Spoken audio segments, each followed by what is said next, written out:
going to air it out down the field. Catch and a touchdown. It's College Football Pick'em, presented by Harbor Jiu Jitsu on AM 1490 Sports Betting Radio. Here's your host, Nick Kosko. Welcome inside the College Football Pick'em right here on AM 1490 Sports Betting Radio. I'm your host, Nick Kosko. We are presented by Harbor Jiu Jitsu every single week. It's another great weekend in college football as, yes, folks, all of the Power 5 conferences are in play now. The Pac-12 is back today, and I cannot wait for more football to come back. We have a bigger abundance, and now we can start throwing in more teams into the mix of the college football playoff. It's going to be difficult for the Pac-12. However, they will have a shot despite only playing a 6-game season because you never know what's going to happen with the top 4 right now. Of course, you have teams like Clemson, Alabama, Ohio State pretty much locked in, and barring anything unforeseen, those 3 teams are probably going to make it. But, of course, Clemson plays Notre Dame tonight, and they don't have Trevor Lawrence. DJ Uiagalelei, I think I just said his name wrong. We're going to get it right, folks. We were trying to practice it last week during the show. But, they don't have Trevor Lawrence, and if Notre Dame wins, then they have the inside track, and then all of a sudden you're thinking, all right, maybe Clemson wins the ACC championship game in a hypothetical rematch, and then they both get in, maybe, or if Clemson wins tonight, does that knock out Notre Dame? Maybe it does, who knows? But the Pac-12, they have a couple teams that could make a move. Obviously, you have Oregon, who won the Rose Bowl last year. They're number 12 in the country right now. And, of course, you have USC. They're number 20 in the country. So those are 2 top 20 teams right there that could make a move should they play all their games. So we're going to dive into the Pac-12 today a little bit as well. I'll give you my 5 picks later in the show. We had one fix. We had to change one game because we had Air Force and Army. That game was canceled due to COVID concerns.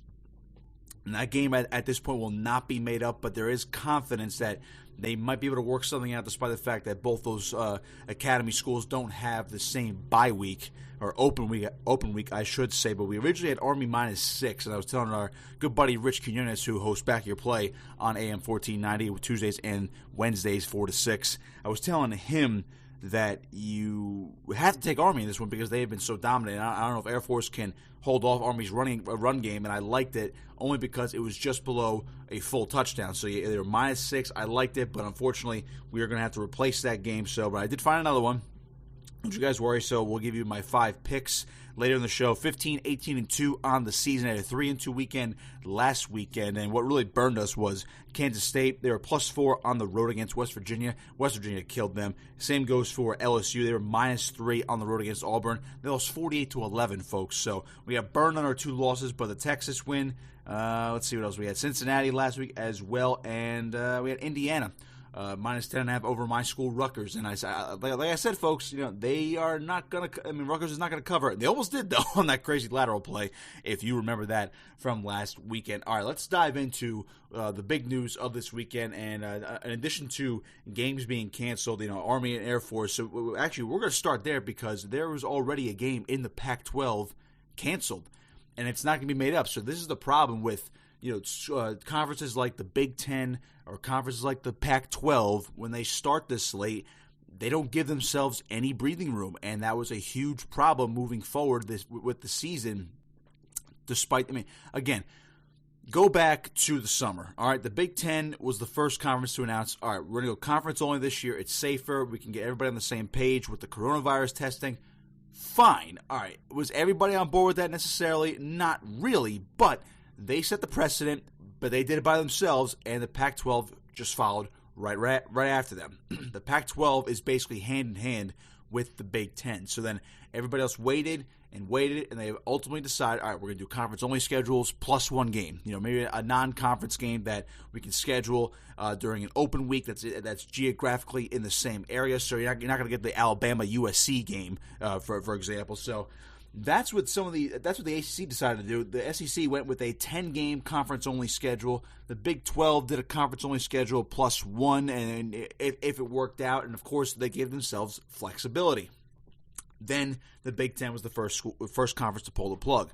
Pac-12 immediately follows, and the other 3 are the only ones left playing. They push back the season, and they start on a delayed start late September at the latest for the SEC. But the Big Ten ultimately decides to come back, and then they come back October 24th. All right, you're trying to get an 8-game season in? Fine. You can do that, but you're not going to have any open weeks because you have to be on par with the championship weekend in order for the college football playoff rankings to come out and count your Power 5 conference. The Pac-12 did even worse because, again, the West Coast was affected differently. They had different government restrictions, so teams couldn't even get back onto the practice field until much later than the Big Ten, so they pushed their season back 2 weeks after the Big Ten to November 7th this weekend. They have it even worse. They have a 6-game season this year. Then the Pac-12 championship weekend. It's same thing as the Big Ten, where the championship game happens, and then the second-place teams from each division play each other, third place, fourth place, etc. Right? So that is where the Pac-12 is, and they already have a game canceled already due to the coronavirus. Too many tests. It was California that had too many tests. There are too many positive tests, I should say. So Washington, California, already canceled, can't be made up. Both those teams are only going to play 5 games. What does that mean for the rest of the Pac-12? Well, it means for the Pac-12, if you're in Oregon or USC or maybe a dark horse like Arizona State, you better not have a game canceled. You better have everybody, you better have enough players to play every week. You better get your 6 games in and then win a Pac-12 title and finish 7-0. Because I can tell you right now, a 6-1 Pac-12 champion or a 5-1 Pac-12 champion, or God forbid a 4-2, 5-2 Pac-12 champion, no way in the world is getting to the college football playoff. No way. You have to be ranked now, or you have to go on a big run, maybe like a team like Arizona State that could start tonight, or I shouldn't say tonight. How about this morning for them, and at noon today? How about, 9 a.m. Pac-12 game local time. But it's, of course, 12 Eastern as well tonight, or today. I keep saying tonight, because the Pac-12, we're used to the Pac-12 after dark. But a team like Arizona State, they're not ranked, but they're going to have to take out a number 20 USC team, and then they're going to have to move forward with their schedule, finish undefeated, and win a Pac-12 championship. Otherwise, they're not going to get to the playoff. And they don't play Oregon. They have number 20 at USC, then they play Cal, Colorado, Utah, UCLA, and Arizona. That's it. That's who they're playing. Those are their 6 games. They don't play a team like Oregon. So the Pac-12 is really in a precarious situation where they are hoping that everybody, at least hoping that everybody else now at this point, besides Washington and Cal, can get all of their games in. And they better hope there's not a trickle-down effect with Washington and Cal where they end up missing their games next weekend because of more positive tests or the contact tracing just keeps players out. They don't want that. If that happens, then the Pac-12 is ultimately going to screw themselves. And they didn't even start yet. How bizarre is that? So the Pac-12 coming back, while great, they are still, to me, a long shot for the college football playoff unless you have a team like Oregon and USC run the table. Or, again, a team I like in Arizona State run the tables. I believe they're the most talented team besides USC in that division, and they're playing USC today. So we'll see how that goes. But other than that, I mean, you're going to have the top 3 I mentioned, Clemson, Bama, Ohio State probably get in, and then it's up to Notre Dame or somebody else to steal that 4th spot. And that very well could be a group of 5 school now. That could be a group of 5 school. Because let's go back to last week, folks, where we look at the Big 12. Texas knocked off Oklahoma State. Oklahoma State is no longer undefeated. They fell to 14. Guess who's leading the Big 12 right now? Iowa State. They have a 4-1 conference record, 4-2 overall. They're tied with Kansas, same records. Kansas State is not ranked. Oklahoma State's 14th. Oklahoma's 19th. Texas is now 22nd with that win to get back into the top 25. But your conference leaders have 2 losses already overall. Oklahoma State only has 1 loss, but they're 3-1 in the conference. But they're ultimately screwed unless they go on a run and some other dominoes fall in front of them. So when I'm looking at the rankings right now in the AP poll, of course, there's no college football playoff rankings yet. I mean, if Notre Dame's out, then Georgia still has a shot, but they need to win the SEC title because they already have 1 loss. They're likely going to have to play Alabama, and if they lose to Alabama, they're going to have 2 losses. They're not getting in, and that reopens the door for Notre Dame because they're undefeated right now, but they likely have to play Clemson twice, today and possibly in the ACC championship game.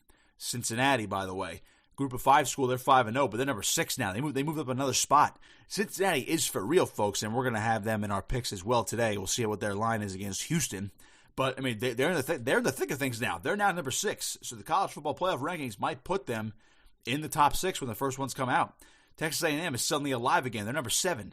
Their only loss was a blowout loss to Alabama, but they can't play the SEC championship game. So do they have enough to warrant a 4th spot should the dominoes fall in front of them? Florida still alive right now. Only 1 loss. But they can win the SEC title over Alabama and easily get in. BYU, folks, is 7-0 and just destroying teams right now. Zach Wilson, the quarterback, destroying everybody. BYU, number 9. Wisconsin, they're not going to play their second game in a row, but they're number 10. And then they would need to win out to be 6-0 in order to get back to the the Big Ten championship game. Miami, by the way, folks, still in it. Only lost with the Clemson. They're number 11. And then that's when you get to Oregon, the first Pac-12 team. They're 2-0. Excuse me. 0-0. Sorry, 2-0. Indiana's right below them. And then the Big 12. Then you finally get to the Big 12. Oklahoma State, number 14. And heck, they're only 1 spot above 6-0 Coastal Carolina. Coastal Carolina is number 16 in the country. Who have they beaten this year? Kansas, Campbell, Arkansas State, University of Louisiana, when they were number 21 in the country, Georgia Southern, Georgia State. I mean, come on, folks. The Big 12 at this point is done. They're done. You're looking at a possible group of 5 school getting in, or a second SEC team getting in, or, Notre Dame getting in, which this year they're under the ACC umbrella. So the Big 12 to me is done. The Pac-12 has a better shot because they could have an undefeated 7-0 champion, and that would, because of the Power 5 mantra, they could get in over teams in the Big 12 and other teams as well. So Big 12 screwed themselves. The Pac-12 can almost screw themselves if they miss enough games because, again, Washington Cal canceled this week. You better hope your top schools like Oregon and USC don't miss games. Otherwise, Pac-12 changes, gone. Gone. Not happening.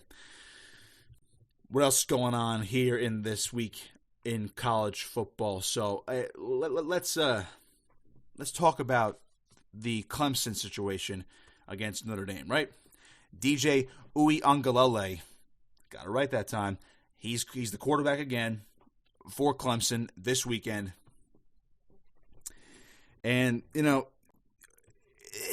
Clemson's still a 5-point favorite. Now, again, just a little spoiler for my picks. I'm not touching this game. I can't. I cannot touch this game because I'm so uncertain. Now, do I think Clemson's going to win? I do think Clemson is going to win, but they're now a 5-point favorite on the road against Notre Dame. You know what? I'm better off just staying away because my thing is if I take Clemson, they're going to win by 2 or they're going to win by a field goal, right? Because this is the best team they're going to be playing all year. And they don't have their best quarterback. They don't have their generational quarterback under center. So with my luck, if I take Clemson, they're going to win by 3 or even 2. But also my luck, if I take Notre Dame at +5, Clemson's going to run away with it. They'll win by 14. They'll win by 2 touchdowns. They'll handle Notre Dame on the road tonight. I can see that going. I can see both scenarios. It's either Clemson beats them by just a hair, or they dominate them. That's why I'm very weary about this game, despite the fact that DJ Uiagalelei is a pretty damn good quarterback. He's good. He is very good. He threw for over 300 yards last week. He was not the reason why Clemson had a close game with Boston College. That defense was a little weary. But if Clemson's going to run their way to victory tonight, it's going to be because of Uiagalelei and the running back Travis Etienne. Don't forget, Uiagalelei had 342 yards and 2 touchdowns last week. Etienne, 20 carries, 84 yards and a touchdown. It wasn't his usual, just century mark self, but he also had 7 catches for 140 yards and a touchdown. So his receiving game has been amped up this year. And that's why I think, Etienne's probably going to be the number 1 running back taken in next year's draft. He is unbelievable. So those are your 2 weapons for Clemson if they're going to beat Notre Dame tonight. The defense has to contain Ian Book. Now, Ian Book, back and forth this year, Notre Dame has looked great. They've looked like, all right, what in the world are you doing? I go back to that Louisville game for Notre Dame where they won 12-7. This is why I can't take Notre Dame tonight. Now for Clemson, I'd be more inclined to bet Clemson, but the problem is that 5-point spread. If they were, it's on the road. So again, if that was Trevor Lawrence and they were a 5-point favorite on the road, I would take that in a heartbeat. But because there's no Trevor Lawrence, and I don't know how Uiagalelei is going to respond to a much better team on the road, national television, that's where I'm a little concerned. Because you see the Notre Dame teams that, 52-0 over South Florida, 40-26 over Florida State, mostly comfortable. But 12-7 over Louisville at home? Dominate Pitt on the road, 45-3. Dominate Georgia Tech, 31-13. What Notre Dame team are you going to get tonight? What Notre Dame team are you going to get tonight? I certainly don't know. And the fact that, they're getting 5 at home, which means that tells me something. The fact that Notre Dame is not a favorite at home over a Clemson team that does not have Trevor Lawrence, you would think this would be a minimum, a pick'em, if not Notre Dame, let's say -1.5 or -2. People are still taking Clemson, folks. And this line, I believe, was at 4.5 at one point. I'll look up the odds throughout the market, but the majority I'm getting is 5. But it's just amazing to me how confident bettors are in Clemson, despite the fact there's no Trevor Lawrence. And I truly believe that's because of the uncertainty with Notre Dame, because you don't know which Notre Dame you're going to get at all. I certainly don't. It opened at 4 for Clemson, so I see it elsewhere at 5.5. That seems to be the consensus among other sports books. But, I saw it at 5. But, again, it opened at 4, so people were like, oh, Clemson's going to beat it by a touchdown. Move it to 5. That 5 is weird. Even though 4 is weird, because that's still more than a field goal. But a 4, you see the common scores, 28-24, 34-30, or, I don't know, 35-31. Scores like that. So that 5 is throwing me off. That's why I ultimately can't take Clemson tonight. But I would lean towards taking them over taking Notre Dame +5 at home. But I still believe that Clemson's going to win this game anyway. It's just a matter of how much. That's my biggest concern.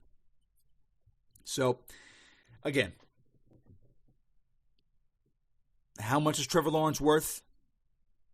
We saw last week he was worth 4 points against Boston College. If he's playing this game, are they a touchdown favorite on the road? Maybe 7, 8 point favorite on the road. I wouldn't be shocked. Over-runners about 50-50.5. So I could see hitting the over. So if you're really going to play this game, I'd say if you get the over at 58.5 or 50.5 or around, it looks like some books have it at 52. I would still be inclined to take the over though. If you're going to take this game, if you're going to look at this game or lay a couple shekels down this game at all, I look at the over. Just because I think there are going to be points scored. Clemson is easily capable of scoring 28 to 35 points with Uiagalelei under center. You still have Travis Etienne. You have Amari Rodgers catching the football. This Clemson offense is still great. The defense is what concerns me. Are they going to be able to slow down Notre Dame? But then again, as I said before, you have the Jekyll and Hyde Notre Dame offense. Are you going to get the 12 points from Louisville, or are you going to get the 45 when they destroyed Pitt on the road? Again, they haven't faced top-flight competition yet, but is Notre Dame going to be able to put up, let's say Clemson has 35 tonight, is Notre Dame going to put up at least 20? I'd say so. It's just a matter of they're going to keep it close after that point. All right, we're going to step aside and take a quick break. On the other side, we'll break down more of these games. Then later in the show, I'll give you my picks as well. We'll take a look at what's brewing in the Big Ten as well. Jim Harbaugh, hot seat. Uh-oh. Where's he going, folks? And where can we find odds on his next location if it's not Michigan? Where is Jim Harbaugh going to go if he leaves Michigan? We'll dive into that as well. Make sure to follow me on Twitter. Just a quick reminder, at Nick Kosko59. Follow our station at 1490 SportsBet as well. Follow our guys, Rich Quinones at RichQ on Q and Ryan Rothstein at WiseRye on Twitter as well. Shout outs to those guys who host during the week as well. All right, we'll step aside, take a quick break. It is College Football Pick'em on AM 1490 Sports Betting Radio, presented by Harbor Jiu Jitsu. Betting college football? You've come to the right place. It's College Football Pick'em, presented by Harbor Jiu Jitsu on AM 1490 Sports Betting Radio. Welcome back to College Football Pick'em right here on AM 1490 Sports Betting Radio. We are presented by Harbor Jiu Jitsu. I'm your host, Nick Kosko, as I am every Saturday. I hope I'm here every Saturday, 8 to 9 a.m. Eastern on your AM dial. And, of course, you can find us online. Of course, just look up AM 1490 Sports Betting Radio online. You can listen to us anywhere, phone, computer, wherever you want, anywhere in the country. Find us online as well. All right, well, I gave you the big rundown of what's going on this week in college football. Of course, the Pac-12 is back, but do they really have a playoff shot? It's still unlikely, but they need an undefeated champion. That's what it boils down to. Clemson, Notre Dame tonight as well. That's the big game, even without Trevor Lawrence. But now we have to transition into what else is going on around college football. And I have to start here because this has been a big storyline all week, only because, Michigan lost, go figure, of course, to Michigan State. Jim Harbaugh's bugaboo, Michigan State, Ohio State. He just can't get it done. He's 3-3 against Michigan State. He is 0-5 against Ohio State. Harbaugh's 3-8 combined against Michigan's two big rivals. It's worse against Ohio State, of course, because Michigan Ohio State is the game. That's the rivalry in college football besides Auburn, Alabama. That's the rivalry. But in-state rivalry, you're 3-3 against Michigan State, albeit very crappy game last week. And you go back a couple years ago where they were up by 2. Michigan was with 10 seconds to go, and the punter dropped the snap, and Michigan State recovered it for a touchdown. Granted, you even give him 2 more wins against Michigan State, he's 5-1, but he's still 5-6 overall against these teams without a win against Ohio State, and that's what they hired him for. So don't get me wrong. And I had this conversation with Rich on Wednesday, and maybe I wasn't explaining myself right. I'm not surprised at the heat. But when you look at all of his success in context, he's really doing a darn good job at Michigan. He's done a really good job at Michigan. Would you rather have Rich Rodriguez or Brady Hoke running the football team right now? I wouldn't. I'd still rather have Harbaugh. Now, has he been able to find a quarterback? Well, this year it seems like Joe Milton is the quarterback. He played really well against Minnesota. And for the most part, he played well against Michigan State. The team as a whole didn't play well, and I don't think Milton did enough, but Harbaugh seems to have his most talented quarterback since he's been the head coach of the Wolverines. But the problem is, because of those early losses and the fact that he was beaten by Ohio State right off the bat, he really didn't get a win. I believe it was either his second or third year where I have to go back. It was 2016, so that would be his that's his second season. This is Harbaugh's 6th year, so let's see, 15, 16, 17, 18, 19, 20. Okay, so yes, 16. There we go. See, I figured it out right off the cuff right there.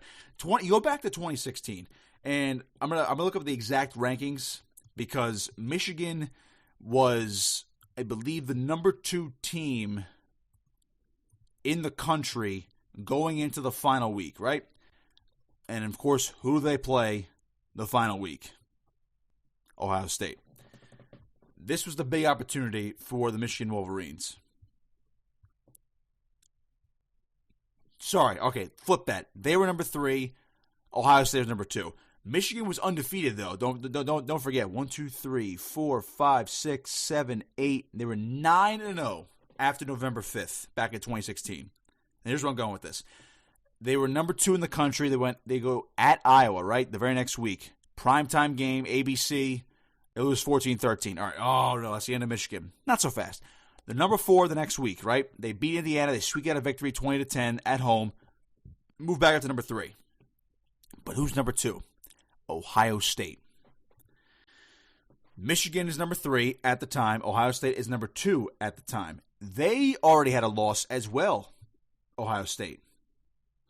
This is how wacky the Big Ten got that year, because Ohio State's only loss was a 24-21 loss to Penn State. So Ohio State's 2, Michigan is 3. Penn State at that point, but they already had the 2 losses, Pittsburgh, and they already lost to Michigan. They were number 8 playing Michigan State the final week. So the Big Ten hinged on Michigan beating Ohio State to get to the Big Ten championship game, right? And if Ohio State won, Penn State got in. And sure enough, Ohio State won. Penn State goes to the Big Ten championship game. But who goes to the playoff? Not Penn State. Penn State didn't go to the playoff that year, which is unbelievable to me. Ohio State got in, and they lost to Clemson in the semifinals. It's unbelievable to me at this point, but because Penn State had the 2 losses, there you go. But my point is this. That was Jim Harbaugh's best opportunity to get to the playoff, to get to the Big Ten championship game. There's no doubt in my mind that they win the Big Ten title game that year. I believe Penn State beat up on Wisconsin in the Big Ten. They beat them. They didn't beat them up. They won 38-31. But there's no doubt in my mind that Michigan beats Wisconsin in that championship game, and then goes to the playoff, and they're number 3, number 2 at that point. And then you never know how it turns out. But because they lost that game on the road in overtime, that would have been an absolute stamp on Jim Harbaugh's legacy in Michigan. Even if that's his one win against Ohio State, that changes the entire perception of Jim Harbaugh at Michigan. If he beats Ohio State that year, they win the rivalry game on the road. They go to the Big Ten championship game. No doubt in my mind they win. Let's say for argument's sake they win. They win the Big Ten. They beat Ohio State the previous week. They're in the playoff. Okay. They're not going to – they don't win. They're not going to win the playoff. But, I mean, I wouldn't say that. I wouldn't go that far to win the playoff. But if they're a Final Four team that year and the Big Ten champions, that changes the whole dynamic of the recruiting game. Because when they lost to Ohio State for the second year in a row and it was that much of a gut-wrenching loss, Ohio State just did that much more to get ahead of Michigan in the recruiting race. And now Harbaugh's in an 0-2 hole with Ohio State his first 2 years. That's not good. And from there, it just spiraled out of control. Because he hasn't beaten them since, and I believe there was one more year where they had a chance to beat them and get to the playoff.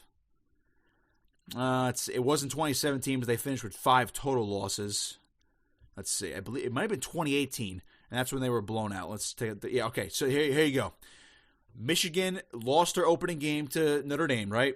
They were number 14 to start the year. Then they go on a huge run, climb all the way back up to number 4 in the country in 2018. They're on the cusp of the playoff once again, of the Big Ten Championship once again. They're at number 10 Ohio State. Ohio State dominates them, 62-39. The final year of Dwayne, that was Dwayne Haskins. Final year, that was Dwayne Haskins' 50 touchdown year for Ohio State. And Ohio State ended up going to the playoff with that victory, if you could believe that. Isn't that unbelievable? Ohio State, they're number 10, and they ended up going to the college football playoff. Actually, I beg your pardon. They just missed it. Sorry, they finished number 3 in the rankings. That's right. That's where I got thrown off. But they ended up playing the Rose Bowl that year. They didn't go to the playoff, but they ended up knocking the Big Ten out of it though. So he had two. So Harbaugh had 2 prime opportunities. If he just wins one of those games and gets to the Big Ten championship game and gets to the playoff, it changes the whole perception. Can you imagine if he won both? Can you imagine if he won both those games? You know, the other years, forget about him. But even if he's 2-5 against Ohio State, but the 2 years he wins are the 2 years they get to the championship game and they get to the playoffs. I mean, I have no doubt they would have won the Big Ten championship game both times over Wisconsin. I actually believe Ohio State that year played Northwestern. They did. They dominated Northwestern in the Big Ten championship game that year. So you mean to tell me Michigan couldn't beat Northwestern that year? Or they couldn't beat Wisconsin back in 2016? I mean, Jim Harbaugh has been this close. So, based on what you paid him, and I get it, you pay him to beat Michigan State. You pay him to beat Ohio State to get you over that hump. But Joel Klatt had a really fascinating stat earlier this week. Ohio State has had 12 win seasons. I believe it was 8 times over the last decade. Guess how many times Michigan's had 12 win seasons in their program's history? 1. This is coming from Joel Klatt. 1 time. 1. Ohio State's done it 8 times in a decade. So, yes, Harbaugh is the guy that you pay to get you over the hump. He's a Michigan alum. He's had success at San Diego State, success at Stanford, great success in the NFL. You pay him to do this, win the recruiting battles, and get Michigan over the hump and be the dominant Big Ten power that Ohio State is right now. I get that. So you have reason to want him out. But the problem is, who's better? Who is better than Jim Harbaugh to get this team over the hump? If he can't do it at his alma mater, who's doing it? Who's doing this for Michigan? Other than Ohio State, Michigan State, they've pretty much beaten everybody else. Harbaugh's 1-4 in bowl games. Not good, but this team is regularly in the hunt for a Big Ten title. Regularly in postseason play, where they should be. New Year's Six bowls, they're in contention for those every year. So you mean to tell me, I get it. If I were a Michigan fan, if I were a Michigan booster, donor, whatever, I would be pissed too. If Jim Harbaugh couldn't beat Ohio State for his whole career and could barely get by Michigan State, I get it. I'd be mad too. But who's better?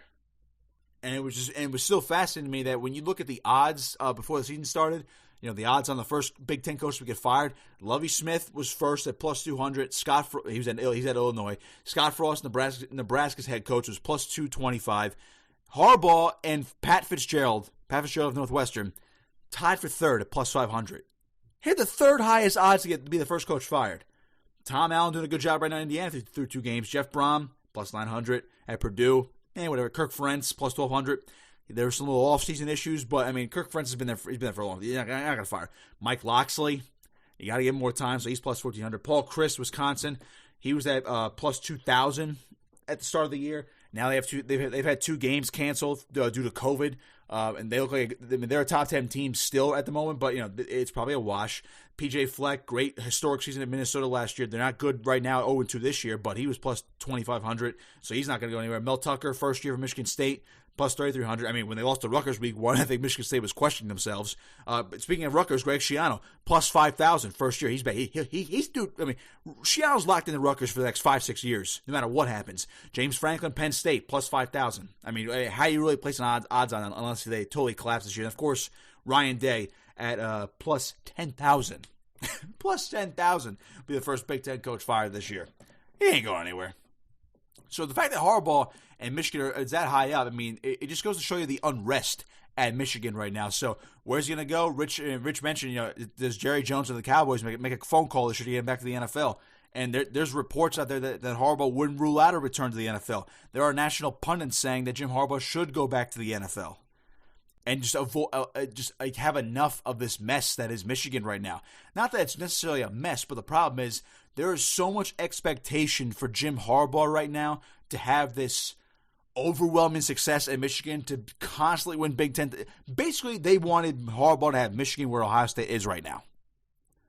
Constantly a favorite in the Big Ten, a playoff pick every year, whether they make it or not. That's where they should be. And I'm with those folks. I thought Harbaugh would get them to that point. I thought they were going to win in 2016 and get to the playoff. Maybe not win the title, but at least get to the playoff with a Big Ten championship game. I thought they had a shot to do it on the road again back in 2018, as we mentioned before, and they lose 62-39 on the road. It wasn't even a contest, that game. The score wasn't even that. The scoreboard didn't even indicate how much of a blowout that was. And it was a 23-point margin of victory. It wasn't even that close. That game was so bad for Michigan that year. So I get the frustration for Jim Harbaugh, but again, I circle back to the question: who's better, and where are you going to go next? Who's next? Luke Fickell at Cincinnati. His name's been floated out there, but then again, he's an Ohio State guy. He turned down the Michigan State job this year a lot. Like he vigorously turned that down. So I don't know where you go. Where do you go? To me, the top candidate, if you're going to go outside the box a little bit, it is Fickell. But again, I don't know. I don't know who else you're going to get. I don't know who else you're going to get for Michigan in place of Jim Harbaugh. And then again, I'd say if Jim Harbaugh goes back to the NFL, he will be a good coach. He was great in San Fran. He had his final year. He was 8-8 after 3 straight conference championship appearances, including 1 Super Bowl appearance. But because he had a power struggle with the front office, San Fran's like, all right, goodbye. He goes back to his alma mater at Michigan. So to me, Harbaugh's going to be successful no matter what. He's successful now. It's just the fact that he has the expectations of the being of they have the expectation to be the current dominant regime of Ohio State of the last 5 to 10 years. At least last 5 years. So it's tough. It's tough. It really is. I don't feel bad for him. He's making a lot of money. He's at his alma mater. He knew what he was signing up for. So I don't feel bad for Harbaugh, but I think we need to put his tenure in Michigan into perspective. It was better than what you had with Rich Rodriguez and Brady Hoke. And I'll tell you right now, you probably, if you had any other coach, I don't think it was getting any better than what Harbaugh's doing right now. This might be, folks, peak Michigan football during this time of college football. The way Ohio State has been recruiting and playing. They get a transfer quarterback in Justin Fields from Georgia, and Ryan Day unlocks this kid's potential, who couldn't even beat out Jake Fromm at Georgia. So who knows? There might be bigger problems within the Michigan football program than just Jim Harbaugh. That's all I'm saying. You need to put Harbaugh's tenure into context and to step back a little bit. Put it into perspective. Just a little bit, folks. All right, let's run down some of these games before we get into my picks next segment. Let's see. Okay, let's get to the list. Come on. Sorry, folks, computer's slow. Rutgers, Ohio State. Oof. So I was very high. I'm high on my Rutgers program. My alma mater, Greg Schiano, boom. But Ohio State's going to dominate this game, folks. I mean, it's not even going to be close. The line opened at Ohio State minus 37. Hey, better than 50 points the one year. It opened at 37. It's moved to 38 across the board. Over-under set at 64.5 across the board as well. Of course, I'm not touching this game, of course, because it's that's absurd. But I wouldn't be surprised if Rutgers kept this close at first, like very, very early. I'm only saying very early because of the way Nebraska played Ohio State. But I mean, ultimately Rutgers could probably cover this game, but they're going to lose something along the lines of maybe 48-20. Maybe Ohio State will pull the first string out at some point. So I think Rutgers could ultimately cover. But, I mean, I wouldn't touch this game. For my sake, I just hope it's competitive for the Scarlet Knights, just so, there's progress in the program. They're 1-1 this year, beat Michigan State already. Nearly came back and beat Indiana last week. If it weren't for a, callback of the laterals, they would have been down by one score. But who knows? Speaking of Michigan, folks, they play Indiana. That's the big game. We're going to talk about that in our pick segment as well. Number 23, Michigan, at number 13, Indiana. We have SMU at Temple. Temple's a 17.5-point dog at home. They're off. They just have a non-existent offense right now for the most part. Arizona State at USC, big Pac-12 game. We'll talk about that in our picks segment. West Virginia at Texas. Texas is nearly a touchdown favorite. They're at minus 6.5. West Virginia's been our bugaboo this year in our picks. Liberty at Virginia Tech. We're going to talk about that game as well in our picks segment. Liberty's number 25, folks. They're ranked 6-0. South Florida at Memphis. Memphis 17.5-point favorite on the road. Tulane minus 4 at East Carolina. North Carolina minus 11 at Duke. Let's see. Georgia State is a 18.5-point favorite over UL Monroe. Nebraska 3.5-point favorite on the road against Northwestern, despite the fact they are 0-1 and Northwestern is 2-0. But I believe ultimately Nebraska is the better football team. Iowa's minus 6.5 at home over Michigan State. University of Louisiana, minus 14 at home against Arkansas State. Troy, 3-point favorite on the road against Georgia Southern. Let's see what else we got here. We're only at the 2 o'clock window here. There's a lot of college football here today. Syracuse, 14-point dog at home against Boston College. Syracuse is just a dumpster fire right now. Marshall, how about this? 45-point favorite at home against UMass. UMass played one game. Marshall's 5-0, number 16 in the country. 5-0, number 16 in the country. They're 45-point favorite at home against UMass. Ugh. Boy, UMass. Feel bad for them. What else we got? Big game, Florida, Georgia. Now, Florida, Georgia line, Florida, Georgia. We'll talk about that in our pick segment as well. Cincinnati, the aforementioned Cincinnati Bearcats and Luke Fickell. They are minus 13.5 at home. We'll talk about that game in our pick segment. Oklahoma, 38-point favorite over Kansas as well. Maryland, Penn State. How about this? Penn State 0-2, and they're a 25-point favorite at home against Maryland. After Maryland came back and beat Minnesota last week. I don't know. That's weird. That's a weird line to me. I wouldn't touch that. I would not touch that, folks. I just can't do it. I wouldn't. Certainly wouldn't touch that game. What other games we got? Oklahoma State is a 12.5-point favorite on the road against Kansas State. Texas A&M, 10-point favorite on the road against South Carolina. Iowa State Hosting Baylor, they're a 2-touchdown favorite. We mentioned Clemson, Notre Dame. Clemson, the 5-point favorite on the road against Notre Dame without Trevor Lawrence. Oregon opens up their Pac-12 season. They're a 9-point favorite at home against Stanford. Coastal Carolina, top 25, baby. 18-point favorite at home against South Alabama. And that's what we have for the top 25 and some of the other games going on here today. All right, we're going to step aside and take a quick break. On the other side, we'll give you my 5 picks of the day. We are 15, 18, and 2 on the season. Let's try to get that record back to 500 or over 500 going into next week. Take a quick break. It's College Football Pick'em right here on AM 1490 Sports Betting Radio. Now back to College Football Pick'em with Nick Kosko, presented by Harbor Jiu Jitsu on AM 1490 Sports Betting Radio. Welcome back to College Football Pick'em right here on AM 1490 Sports Betting Radio. Final segment of the show. It's our picks segment. Getting ready to rock and roll here, folks. Try to win you some money. I try to win myself some money back as well. Still under 500 for the year. 15, 18, and 2. Boy, if only those 2 pushes were wins. I mean, you can look at it that way, and we're 17 and 18 on the year. Fine. But you also look at them as losses, and we're 15 and 20 on the year. It's all about perspective. We didn't lose money, though, on those 2 games. All right. Let's dive into it. First, Arizona State at USC. Arizona State is a 10.5-point dog on the road. This is a 12 noon game. That's right, 12 noon, folks, Eastern time. The Pac-12 is playing at 9 a.m., and we're going to see this a couple times throughout the year. They're playing a 9 a.m. game local time on the West Coast at the LA Memorial Coliseum. So we're going to look at that game first. And just a reminder, before we dive into our picks, that this show is sponsored by Harbor Jiu Jitsu. Check out my guys over at the Attilas Gym in Egg Harbor Township. My coach and good buddy, Al Bruce, running things for MMA striking, beginner jiu-jitsu, intermediate jiu-jitsu, live training, all that good stuff. I've been there for over 2 months now, full-time training finally. I mean, I've done jiu-jitsu in the past. I've wrestled in high school and college, but I am been training there for full time now for 2 months, and I tell you what, it's been so great. Great workouts. You get a great sweat in. You learn a lot, self-defense techniques. You learn a great martial arts. It's so great. So just go check it out.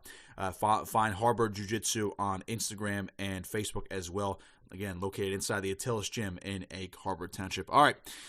Arizona State at USC. Now, the reason why I like Arizona State, I mean, again, USC has the offense, right? Keaton Slovis stepped in very nicely last year at quarterback, but Arizona State is like Florida for me back earlier in the year. I'm just on their hype train right now. And I know they're not ranked, but Herm Edwards has done a fantastic job with that program. Now going into his 3rd year, they've won 7 games, then 8 games respectively in his first 2 years, and now he has a really good quarterback in Jaden Daniels.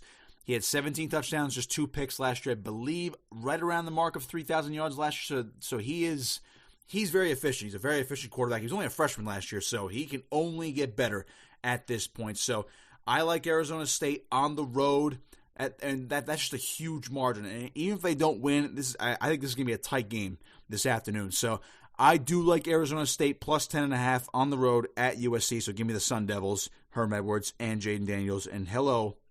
We don't play it close, folks. Hello, you play to win the game. That's what we're going with Arizona State. All right, Florida at Georgia is later in the day. It's at 3:30. Now, again, we mentioned my Florida hype train. Both teams have one loss. This game is basically for the SEC East. This is your SEC East Division Championship right here. The winner has the inside track to go play, most likely Alabama, in the SEC Championship game. Now, Florida, we thought they were done. We thought Florida was cooked after their loss to Texas A&M in the 3rd game of the season. Georgia lost to Alabama, so they moved down just a slight peg. But I'll tell you what, number 8 Florida, number 5 Georgia. If Florida wins this game, oh boy, I think this line shifted actually, folks. Let's take a look here. This line might have shifted a lot since we had last told Rich. Let's see. We're gonna try to find it now. We have it says Florida minus 3.5 now, and this is fascinating to me actually. If this game shifted this much, let's see.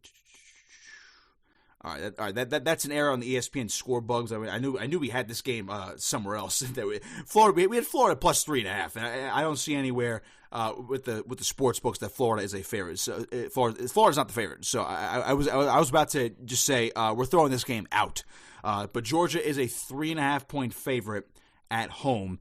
Florida a plus 3.5 dog. Boy, folks, I was ready to, you should have seen it. I was ready to jump out of the studio. I was ready to jump through my computer screen, do whatever. I was going to leave. There was no way that Florida was the favorite in this game all of a sudden overnight. There's no way. We didn't lose. By the way, we didn't lose count. All right, I'm just making sure we did not lose count of Florida overnight. All right, so anyway, Florida plus 3.5 at home. All right, I read it wrong. Sorry. Florida plus 3.5 at home. I do like the Gators. We're back on their hype train. Again, this game is it's a matter of Florida's offense against Georgia's defense. All right, it's very similar to the Georgia-Alabama game, right? Alabama has this high-powered offense. Georgia has one of the best defenses in the country, if not the best defense. Florida, similar offense to Alabama. They just score at will. Kyle Trask, Heisman candidate quarterback. Kyle Pitts, tight end, Heisman candidate, dark horse. It's a matter of, can Georgia slow them down enough? But because Florida's our underdog this week, I like them. I think they can keep it within. Even if they lose, it might be a field goal. It might be a field goal game, but I believe Florida is going to win this game outright. So I was too enticed to pick that plus 3.5. So we have Florida plus 3.5 at Georgia. So far, Arizona State plus 10.5, Florida plus 3.5. In our first two picks. All right, Liberty at Virginia Tech. Liberty plus 14.5 at Virginia Tech. Now, Liberty is top 25. They're undefeated. Hugh Freeze doing a fantastic job. And again, they beat up on the ACC with Syracuse. All right, whatever. I mentioned before, Syracuse, probably a dumpster fire right now. But Liberty has a little moxie to them, folks. Liberty's got something going. And I believe they are going to cover here. Whether they win or not, I mean, I wouldn't be shocked if Liberty won this game outright, but plus 14.5. I mean, that's it's something more than 2 touchdowns here. I find it hard to believe that Liberty can't keep this game close, if not win this game outright here today. I mean, Virginia Tech is the overwhelming favorite. Even by the ESPN matchup predictor, they have a 90% chance to win this game. But I like Liberty. After seeing how they play offensively, defensively, they're playing hard for Hugh Freeze right now. They're one of the stories of college football right now. Malik Willis, quarterback right now. They not overwhelming a great passer, but over 1,100 yards, 9 touchdowns, only 1 pick. Has completed 67% of his passes. I mean, he's an efficient quarterback. He's a dual threat. He's their team's leading rusher right now at 495 yards with 6 touchdowns. So if Virginia Tech attains him, they win this game and they probably dominate. But I feel like he just gave Virginia Tech's defense a lot of problems. It's a lot of points. So I will take Liberty plus 14.5 here. All right, game number 4. Cincinnati minus 13.5 at home against Houston. Now, Cincinnati has been our darling this year. Go back to last week, minus 6.5 at home against Memphis. They beat them by almost 30. Go back a couple weeks ago to when they were plus 2.5 on the road at SMU. They dominated them on the road. I mean, can we go 3 for 3? That's really my only reasoning for taking Cincinnati at almost a 2-touchdown favorite at home. But I think Cincinnati is that good. I think they've separated themselves ultimately as the best Group of 5 school, and they have a legit shot at the college football playoffs. So that's why I'm taking Luke Fickell and the Cincinnati Bearcats. Maybe Luke Fickell stays at Cincinnati and turns them into a Group of 5 power, and they're a playoff contender. Or maybe Cincinnati joins a Power 5 conference down the line. Who knows? But Cincinnati is that team this year. That team that could just destroy everything that we know about the Power 5 conferences this year. It's a weird year, folks, but I'm on the Cincinnati Bearcat hype train. I'll take Cincinnati minus 13.5 at home against Houston. And finally, the final game on our picks. This is the big one in the Big Ten today. We know how it's going to go. Not really, we don't know how it's going to go, but we know how much it means. And we were talking about it earlier. Jim Harbaugh and Michigan at Indiana. Michigan's a 3.5 point favorite on the road. I made this reasoning earlier in the week. I just think Michigan's bound for a bounce back type of game. They had the very disappointing loss to Michigan State. I think Indiana is going to come crashing down to earth just a little bit. They didn't quite do it last week because they did play Rutgers, and Rutgers is a rebuilding team right now. But you go back, Indiana squeaked by in overtime against Penn State. Great game, but then they beat Rutgers last week. It was 37-21. And if it weren't for a quote-unquote forward pass penalty, illegal forward pass, Rutgers would have kept that game within 1 score after a miracle play. So Indiana struggled at times last week, but they have an efficient offense. Michael Penix Jr., a good quarterback, but I think Michigan's just bound for one of these bounce-back games where there's like, all right, we need to put last week in the rearview mirror. We're gonna step it up, and we are going to win this football game. So I think they're going to win. They are going to cover. They're -3.5. It's enough for me. I think they will win by around a touchdown here on the road today. So I like Michigan. And folks, if they lose this game, then Harbaugh might as well start packing his bags, because in a shortened season this year, again, it's a COVID year, so who knows? Maybe everybody gets a free pass. I don't think so, but I mean, Harbaugh's going to be on a tight, shorter leash if they lose here. And of course, if he's 1-2, but he runs the table and beats Ohio State, it doesn't matter. They'll beat Ohio State, but they might still be out of the Big Ten championship game. All right, so anyway, Michigan -3.5 in Indiana. Quick rundown once more. Arizona State +10.5. Florida +3.5. Liberty +14.5. Cincinnati -13.5. And Michigan -3.5. Those are our 5 picks. Let's go 5-0 for the first time this year. Let's get over 500. Those are my picks. Thanks for listening. Enjoy the games today, folks. I am Nick Kosko saying so long. This has been College Football Pick'em right here on AM 1490 Sports Betting Radio, presented by Harbor Jiu Jitsu.